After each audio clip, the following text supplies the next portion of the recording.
people, you're asking me to come down and see for myself the desolation for which you suffer. So I have come to this town wall, heavy with a mingled burden of sounds and smells, of groans and hymns, the same of cold. I, Oedipus, the God of most favor, have come down to you to hear your pleas, since I am man of my people. What do you want to gather here in supplication and lamentation? O great ruler, you see for yourself the city reeling like a wreck. It can scarcely lift its prow out of the depths, out of this toxic surf. A blight has fallen on this city of dreams and marvels. A blight where by a tempest and a deluge are continuing long behind the power of night. The killing pools are forming everywhere. Continuous blight on our homes and livelihood. A blight on our seas, they are turned into graveyards by poisons from the depths. All is blackness upon the horizon. Is there no future for our town? The God that carries the deluge and fire together descends upon our town and strikes us still and afterwards in our restless sleep. But we are a city of sorrow now, and there is no escape from the tears and dread of the years. The arms of the living oaks are broken, and the earth is full of death. We have asked you to come because you have shown yourself to be most favored by the gods, and through their help, you rescued our city before. In that time, we were bound to pay a high price for your ascendancy by that monstrous sphinx bin Laden, who held us in the grips of terror. But you, by solving the riddle of the Tower of Destruction, were able to make us safe again.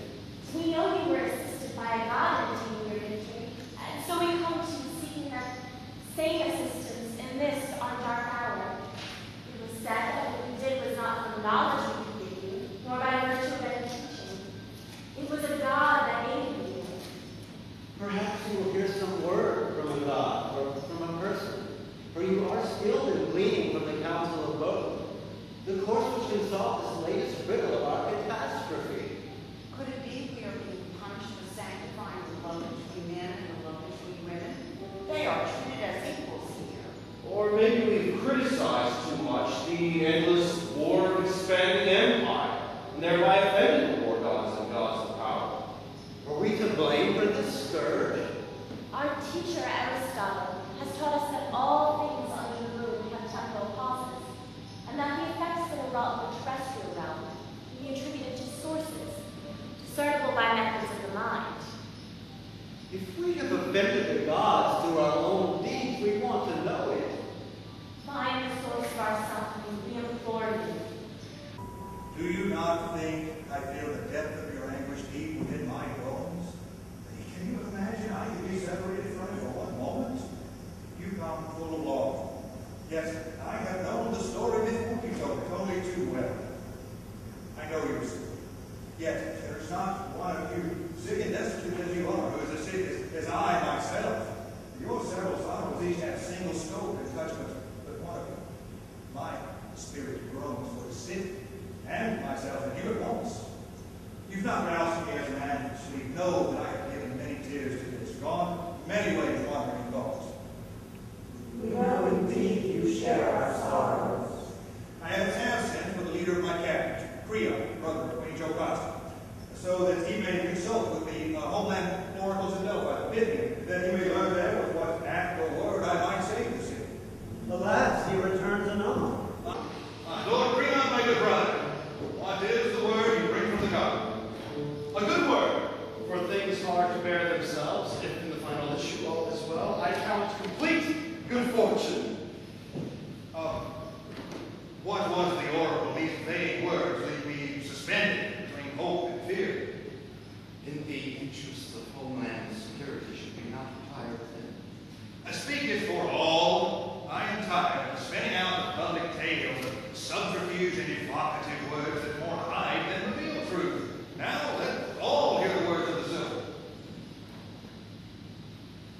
I will tell you then what I heard from God. King Apollo, in plain words, commanded us to drive out the pollution from our land, a pollution grown ingrained within the land. Drive it out, said the Pythian god. Do not cherish it till it is past cure. We must not let it feed upon us further. We know well the pollution gushing from the depth of our seas that's threatening us all with extinction. Is this the pollution to which you refer? No, this is the pollution of a different kind. The kind that gushes from the soul. I'm not sure I understand what you mean. A man. A man must be exiled or put to death, since it is the human source of murderous guilt which holds our city in this destroying storm. Who is this man whose faith the God pronounces? As you know, before you came to pilot our state, we had a king called Oedipus. Yes, of course. I knew of his death shortly before my arrival in the city. The god commanded clearly, let someone punish with force this dead man's murderers. Where are they in the water? Where would a trace of this old crime be found? The clue is found in this land. That which is sought is found very near. The unheeded thing escapes unnoticed, so said the god. Was Laius murdered in his palace, or in the fields, or in some foreign country? He planned to make a pilgrimage. He did not come home again. And there was no messenger, no servant, no fellow traveler, no witness to tell what happened? The bodyguard was killed. But one servant had escaped and fled in terror. Of course, we thought he may have been complicit in the act, so we detained him at Guantanamo and applied our waterboarding methods of interrogation. Well, apparently he either did not withstand our methods, or the original trauma was too much for him and he became completely deranged. We got no further information. We could not pursue it further. Could not pursue the truth and justice. Man, for what possible reason would this heinous crime go unpunished? At that time, the Sphinx bin Laden held us captive for his terror.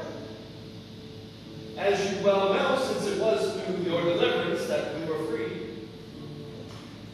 And I will deliver you again, I swear. And I shall bring this to light again. King Apollo fittingly took this scarab dead, and so shall I. Justly, you see me an ally, and a champion of my country and my God. For when I drive pollution from land and sea, I bring security to us all, and especially to my reign. For whatever threat dispatched this former king could rise again and bring chaos to my throne. My people, be assured, I and Homeland Security will do everything in our power to bring an end to your suffering.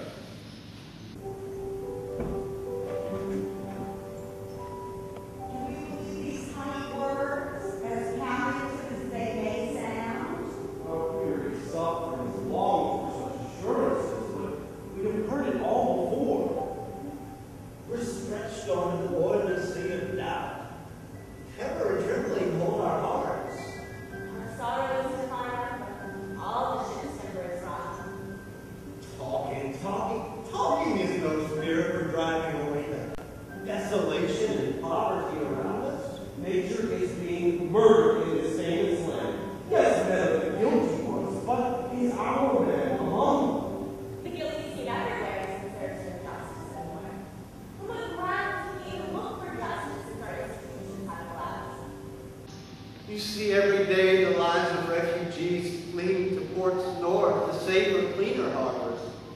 They take away our strength. We're bled. And no one comes to restore our souls or give succor to our spirits. In the unnumbered deaths of its animals and people, the city dies. Deaths that are evident, but are also those within the soul.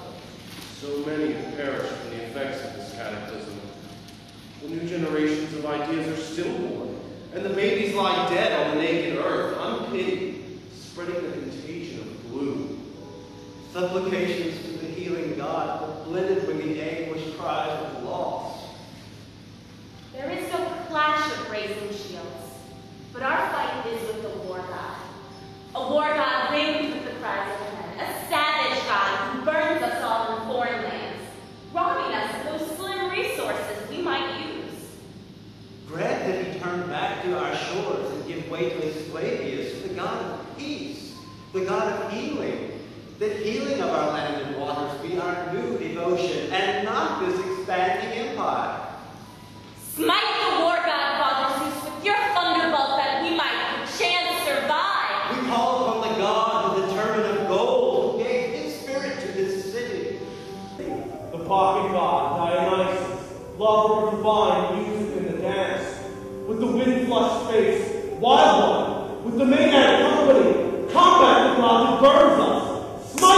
yourself upon? The parasitic god of war is our enemy. He's a god created by politicians and not honored among the truth and the honor.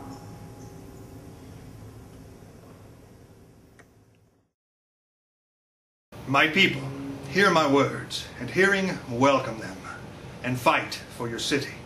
You will find strength and lightening of your load. Hark to me. What I say to you, I say as one who is a stranger to this story and a stranger to the deed. Whoso among you knows the murderer by whose hands Laius died, I command him to tell everything to me. Yes, even though he fears himself to take the blame on his own head. For bitter punishment he shall have none, but shall leave this land unharmed. But if you shall keep silent, if perhaps some one of you, to shield a guilty friend, or for his own shall reject my words, hear what I shall do then. I forbid that man, whoever he be, my land where I hold sovereignty and throne. I forbid any to welcome him or cry greeting, or make him a sharer in the sacrifice or offering to the gods, or give him water for his hands to wash. I command all to drive him from their homes, since he is our pollution, as the oracle of Pytho's god has proclaimed him now to me. So, I stand champion of the god and of the man who died. Upon the murderer I invoke this curse. May he wear out his life alone in misery, or with others of his kind at Abu Ghraib, far from those who he holds dear, in misery to a miserable doom forever. If, with my knowledge, he lives near my hearth, I pray that I myself may feel my curse. Since I am now the holder of his office, and have his bed and wife that was once his, begetting children there, which he would have had he lived. Because of all these things, I fight in his defense as if he were my father. And I shall do all to take the murderer of Laius. Those who disobey me, Homeland Security has waterboarding, and we can destroy the ground they plow and the seas they fish, and make sure their women remain barren. May a fate like this, or still worse than this, consume them. For you, whom these words please, may justice as your ally and all the gods live with you. God bless our Thebes forever. This is our help. It appears as a no threat and suspicion of our patriotism. It seems the responsibility for the sins of the politicians makes its way to our shoulders. We suffer not only the immediate effects of catastrophe and misgovernment, but later are accused of complicity in the disaster. And see, our sorrows are hardly touched the complacent accusers and